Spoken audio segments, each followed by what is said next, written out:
Bonjour à tous, ça fait une semaine qu'on roule et on s'est dit qu'une journée de pause par semaine, c'était un bon rythme.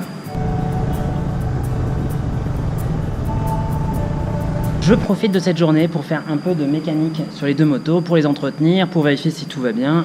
Et la mécanique, ça paraît toujours très compliqué, mais moi j'ai appris sur le tas en voyageant. Du coup je me suis dit, et si je faisais une petite série de vidéos pour démocratiser la mécanique et pour vous expliquer à quel point c'est pas très compliqué en fait, mais qu'il y a beaucoup de mots un peu bizarres et qu'une fois qu'on a dépassé le vocabulaire, la mécanique c'est assez simple. Premier épisode, c'est qu'on regarde un peu les différents éléments qui composent la mécanique d'une moto et qu'ensuite je fasse un petit épisode sur chaque élément pour voir à quoi ça sert et comment on peut le régler. Je vous présente Rocket, qui est la moto de Maria, qui est une Honda FTR, et Starlord, qui est du coup ma moto pour le voyage et qui est une Yamaha TT 250R.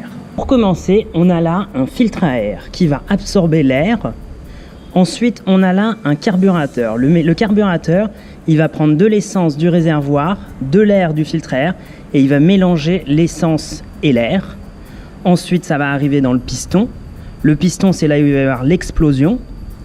Le résultat de l'explosion va partir dans le pot d'échappement. Et la force que va créer l'explosion va générer un mouvement de rotation dans le moteur. Ensuite, ça va sortir par la boîte de vitesse et ça va être entraîné via une chaîne sur la roue arrière. On a une moto qui avance. Donc là, on a ma moto, on a exactement les mêmes éléments. En fait, une petite anecdote qu'il faut savoir, c'est que les motos ont quasiment pas évolué en 100 ans. C'est-à-dire que quand on sait comment fonctionne une moto d'aujourd'hui, une moto d'il y a 100 ans, elle fonctionnait de manière plus basique, mais à peu près avec les mêmes éléments. Et on retrouve sur ma moto, qui est un petit peu plus récente que celle de Maria, les mêmes éléments, le filtre à air, carburateur, piston, pot d'échappement, boîte de vitesse, chaîne, roue arrière. Alors évidemment c'est un petit peu simplifié, j'ai appris la mécanique par moi-même, je ne suis pas mécanicien donc il est possible que je fasse des légères erreurs ou approximations. Vous montrer que la mécanique c'est assez simple, avec seulement ces outils, j'arrive à démonter et à réparer 95% de la moto. Aujourd'hui j'ai besoin de retendre ma chaîne qui est trop molle. Donc je vais vous proposer de regarder un petit peu cette étape et dans un prochain épisode, on verra la chaîne, à quoi elle sert et pourquoi il faut qu'elle soit bien tendue et bien entretenue.